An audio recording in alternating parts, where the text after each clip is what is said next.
크리스천의 톡톡한 책 읽기 쉬운 신학 시리즈 1번 성부 하나님의 속성과 사역 출발합니다. 6월에 출간되었고 리처드 플랫 2세가 지었습니다. 시리즈 타이틀대로 일반 평신도에게 쉽게 설명하고 있는 책이고 목회자들에게는 리마인드 할 수 있는 기회가 될 것입니다. 하나님을 믿으십니까? 하나님에 대해 무엇을 믿으십니까?에 대한 답을 저명한 신학자 리처드 플랫 2세가 해주고 있습니다. 하나님에 대해 정확하게 알면 알수록 우리의 신앙은 더 깊어질 수밖에 없고 하나님에 대해 가지고 있었던 자신만의 이미지와 오해의 영역도 사라질 것이다. 이 책은 전부 오보로 되어 있는데 일부는 하나님에 대해 우리는 무엇을 아는가로 시작한다. 이 부분에서 하나님의 계시, 하나님의 신비, 하나님의 속성, 하나님의 사역 등 네 가지로 구분하여 쉽게 설명이 나온다. 하나님의 계시는 하나님에 대해 하나님께서 자신을 알려주신 것을 말한다. 우리는 하나님에 대해서 우리에게 알려주신 만큼만 알 수 있다. 그것을 계시라고 한다. 하나님의 계시는 자기 공개로 언제나 인간의 관점에서 주어지며 그리스도 안에서 가장 완전하게 주어진다. 성경은 하나님을 신인 동형론적으로 제시한다. 신인 동형론이란 하나님께서 인간의 형태로 또는 인간이 이해할 수 있는 방식으로 자기를 공개하신 것을 말한다. 눈과 귀와 손이 없으신 하나님께서 인간의 속성에 비유해서 은유나 비유로 말씀하시는 경우가 그렇다. 또한 인간 사회의 구조의 관점도 사용하신다. 하나님을 지구하신 왕으로 표현하는 경우가 그 예이다. 하나님의 역사 가운데 나타나시기도 하신다. 이런 나타나심은 우리 인간이 제한된 능력으로 하나님을 경험할 수 있도록 하셨다. 성경은 하나님께서 의로우시고 거룩하심 같은 특성을 말씀하실 때도 인간의 관점을 사용하셨다. 모든 하나님의 계시는 어떤 방식으로든 인간의 한계에 맞추어 계시하셨다. 최고의 계시는 그리스도 안에서이다.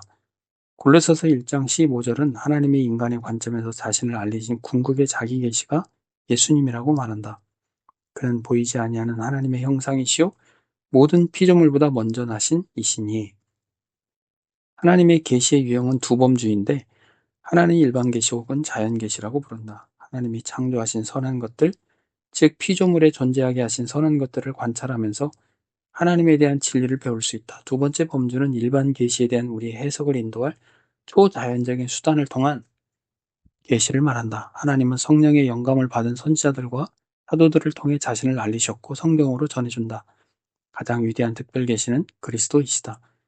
하나님의 신비는 우리가 이해할 수 없는 하나님에 대한 부분이다. 바울은 깊도다 하나님의 지혜와 지식의 풍성함이요 그의 판단은 헤아리지 못할 것이며 그의 길은 찾지 못할 것이로다 라고 로마서에서 쓰고 있다.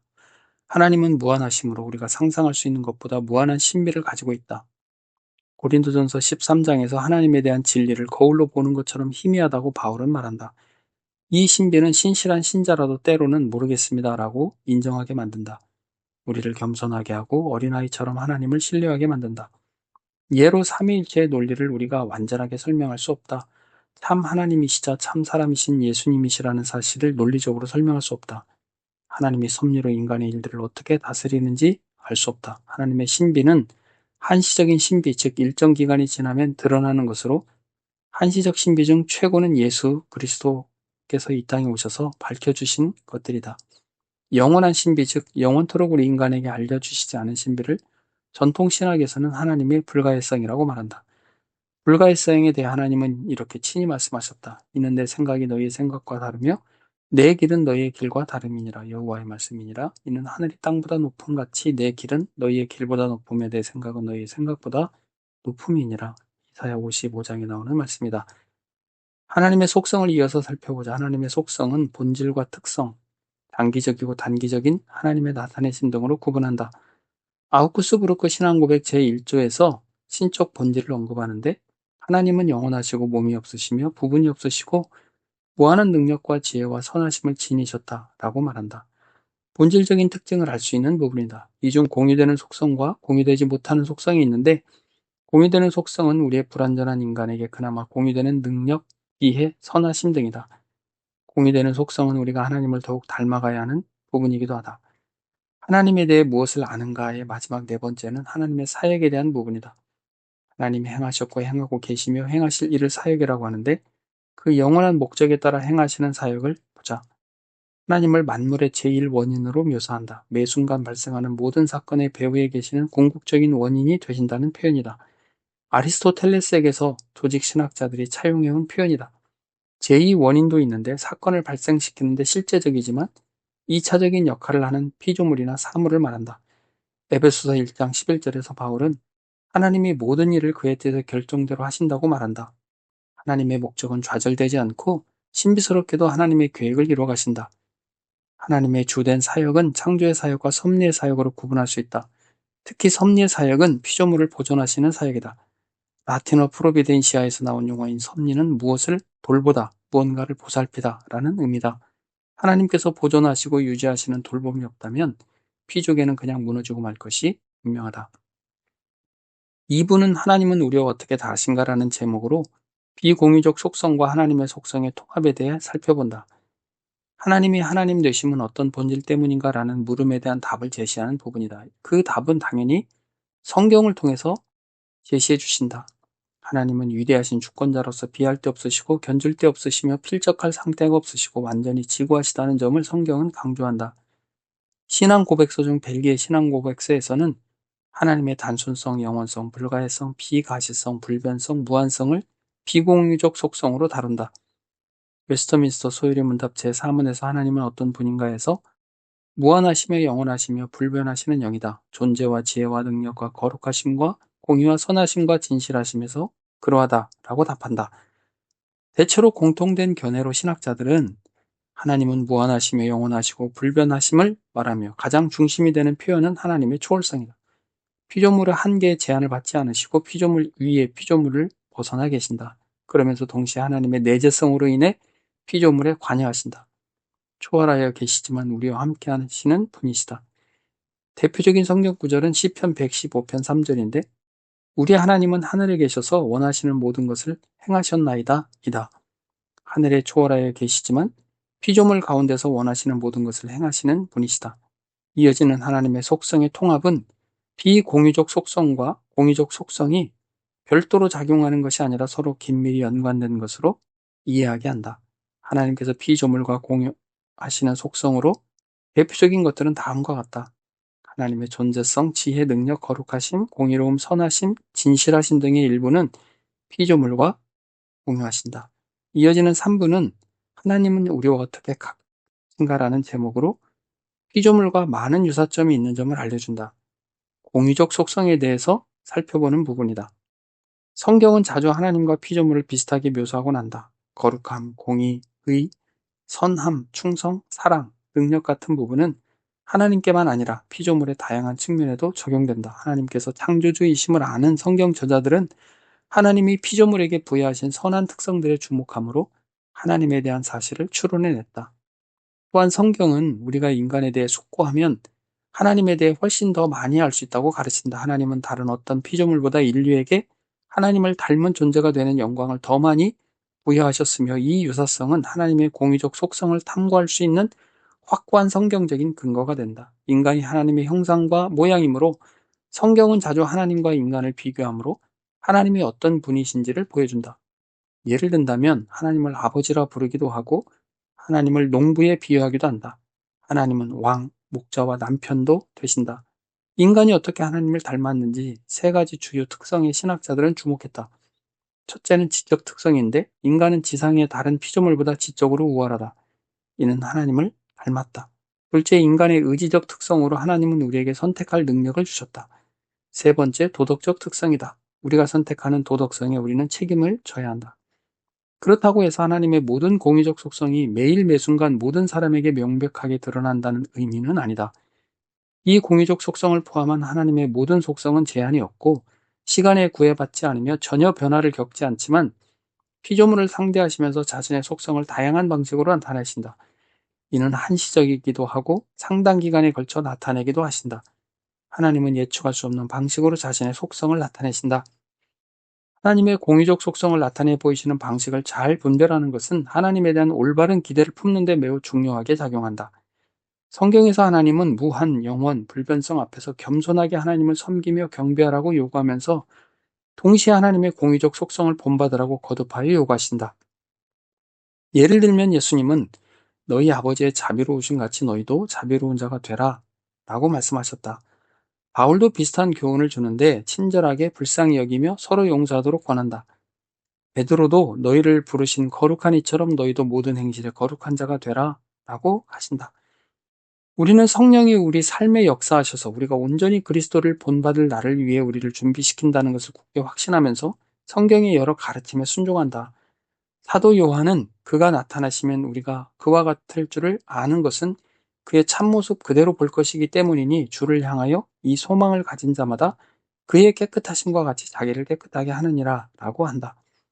하나님의 공의적 속성을 아는 것은 이론에 그치는 것이 아니라 하나님이 매일의 삶에서 우리가 어떤 사람이 되기를 원하시는지를 더 온전히 이해하게 된다. 4부는 그리스도인들이 기독교의 중심 교리로 확신하지만 제대로 모르는 삼위일체에 대한 부분이다. 저자는 삼위일체 교리에 대해 좀 더 잘 안다면 우리가 믿는 다른 모든 내용에 깊은 영향을 미칠 것이라고 강조한다. 삼위일체라는 용어가 성경에 나오지는 않는다. 삼위일체, 트리니티는 헬라어, 크리아스에 해당하는 평범한 라틴어, 트리니타스, 즉 셋이 한 쌍을 이룬 것을 의미하는 단어다. 기독교에서 이 단어는 주 2세기의 신학 용어로 등장했다. 특히 삼위일체 교리를 하나님은 하나이시며 셋이시다 식으로 요약하지만 하나님은 하나의 본질이시며 세 위격이시다로 말하는 것이 정확하다. 본질 혹은 실체가 동등하시며 똑같이 영원하신 성부와 성자와 성령 세 위격으로 구별되신다. 아버지와 아들과 성령이 세 위격, 라틴어 페르소나라고 부르는 이유는 크게 두 가지인데 첫째는 성부와 성자와 성령이 사람의 인격과 연관짓는 특성을 가지고 계시기 때문이며 둘째는 성경이 이 세 분을 구분되는 분으로 일관되게 묘사하며 계속해서 개별자로서 상호작용하는 것을 밝히기 때문이다. 예를 들면 예수님이 세례를 받으신 직후에 성령이 예수님께 임했으며 성부는 하늘에서 이는 내 사랑하는 아들이요 내 기뻐하는 자라 라고 말씀하셨다. 세 위격 모두가 하나님의 모든 비공유적 속성과 공유적 속성을 완전히 공유하신다. 하나님의 본질이 갖는 모든 속성은 성부와 성자와 성령이 똑같다. 그렇지만 창조와 섭리면에서는 성자가 자기에 대한 성부의 역할에 복종하시며 성령은 성부와 성자가 맡기신 역할을 수행하신다. 웨스터민스터 신앙고백에서 성부는 누구에게서 비롯되지 않으시니 누구에게서 나오시지 않는다. 성자는 성부에게서 영원히 나시며 성령은 성부와 성자에게서 영원히 나오신다라고 밝힌다. 성경에서는 여러 곳에서 삼위일체 가운데 있는 인간이 이해할 수 없는 종속성을 이야기한다. 이를 경륜적 삼위일체라고 한다. 마지막 5부는 하나님의 계획과 사역에 대해 다룬다. 하나님이 실패하지 않으시는 계획과 성취하심이 어떻게 진행되는지를 설명하고 있다. 하나님은 초월하시고 내재하시는 분이시다. 피조물의 한계를 넘어 영원하시고 불변하신 하나님의 계획과 목적을 이뤄가신다. 동시에 유한하고 한시적이며 변화하는 피조물에 맞춰 자신을 낮추시고 전적으로 관여하신다. 성경의 예에서 보면 예레미야 18장 7절 이하에 만일 내가 말한 그 민족이 그의 악에서 돌이키면 내가 그에게 내리기로 생각하였던 재앙에 대하여 뜻을 돌이키겠고 라고 하신다. 피조물에 내재적으로 관여하셔서 불순종에 대응하는 선포를 하신 것이다. 그 민족이 회개하면 뜻을 돌이키시겠다는 것이다. 피조물과 상호작용을 하시면서 계획을 이루시는 것을 말하는 것이다. 또 하나의 예를 보면 누가복음 7장 30절에서 바리새인과 율법 교사들은 그의 세례를 받지 아니하므로 그들 자신을 위한 하나님의 뜻을 저버리니라 라고 나온다. 그들이 세례를 받으라는 부름을 거부하며 명령에 순종하기를 거부할 때 그 목적은 저버림을 당하는 것을 알 수 있다. 성경은 초월자신 하나님께서 작정하신 하나님의 뜻을 확고하게 정하시고 실패하지 않고 이루신다는 것을 끊임없이 말씀한다. 동시에 내재성은 피조물과 상호작용을 보여주는 부분이다. 성경적으로 하나님의 계획을 이해한다는 의미는 이 두 관점을 모두 반영하여야 한다. 초월적 관점만 가진 그리스도인은 자칫 역사에 일어나는 모든 일을 운명론적 신학이라는 극단으로 빠지게 할 수 있다. 반대로 역사에서 일어나는 모든 일을 하나님의 내재적 측면에서 보려는 열린 신학도 있다. 하나님의 계획에 대해 말하는 방식을 받아들일 때 우리는 하나님의 초월성 및 내재성과 관련하여 기독교 신앙의 가장 큰 신비의 일부에 직면하게 된다. 우리는 하나님의 계획과 관련된 모든 신비를 풀려하기보다는 이 성경적 견해의 양면을 최대한 배워야 하며 인간의 이해에는 한계가 있다는 것을 인정해야 한다. 삶의 모든 일은 하나님이 정하신 대로 이루어진다. 동시에 하나님은 우리 삶에 깊이 관여하신다. 마지막으로 하나님께서 우리에게 관여하시는 섭리 사역에 대해 살펴본다. 성경은 하나님이 제1원인으로 활동하시며 제2원인자가 존재한다는 것이 타당하다는 것을 설명한다. 웨스터민스터 신앙고백 제5장 섭리에서 이렇게 말한다. 제1원인이신 하나님의 예지와 작정과 관련하여 볼 때 모든 일은 변함없이 그리고 틀림없이 일어난다. 그렇지만 그 섭리를 통해 하나님은 모든 일이 제2원인들의 성질에 따라 필연적으로 자유롭게 또는 예기치 않게 일어나도록 하신다. 이 의미는 역사의 모든 사건은 하나님의 포괄적이고 영원한 계획과 일치하며 우연한 일은 하나도 없다. 그러나 하나님이 모든 일을 제2원인들의 성질에 따라 필연적으로 자유롭게 예기치 않게 일어나도록 명하신다는 것이다. 필연적으로라는 표현은 태양이 지구를 따뜻하게 하는 것처럼 자연 법칙에 따라 하나님의 목적을 이루시는 것이다.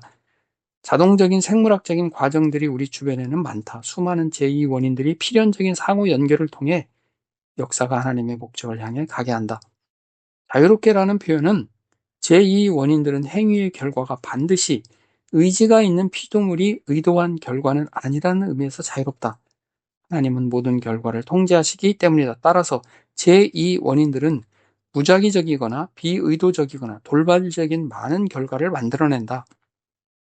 예기치 않게라는 의미는 피조물의 의도적인 선택이 역사에서 어떤 일을 일으키는 방식을 말한다. 그 정도까지 기대한 것은 아니었는데 그 영역을 뛰어넘는 결과를 가져오는 경우다. 아담이 죄를 지었을 때, 우리가 예수님을 주님이라고 믿고 선언했을 때 우리도 예기치 않은 엄청난 결과로 이어진다. 하나님은 방편도 사용하신다. 하나님은 하나님께서 기뻐하시는 대로 제2원인과 상호작용을 하셔서 원하시는 바를 원하시는 때에 원하시는 방법으로 제2원인에게 행하신다. 이 과정에서 통상 섭리와 비상한 섭리를 자유롭게 사용하신다. 통상적으로는 하나님께서 제2원인자를 통해 일하시는 것이고, 비상한 섭리는 하나님께서 기적을 일으키시거나 직접적으로 관여하시는 방식으로 일하시는 것이다. 즉 하나님은 인간을 생존하게 하실 때 음식, 산소, 물 등을 사용하신다. 인간을 구원하실 때에도 인간을 사용하셔서 온 세상에 그리스도의 구원 사역이 전파되게 하신다. 책 전체를 볼 때 어려운 신학 용어는 최대한 자제하면서 일반 독자들이 하나님이 어떤 분이신지 속성에 대해 알 수 있게 하였고, 하나님은 어떻게 일하시는가에 대해 설명하고 있는 책이다. 하나님에 대해 알면 알수록 우리의 신앙은 더욱 깊어진다. 크리스천의 톡톡한 책 읽기, 주중환 목사였습니다. 감사합니다.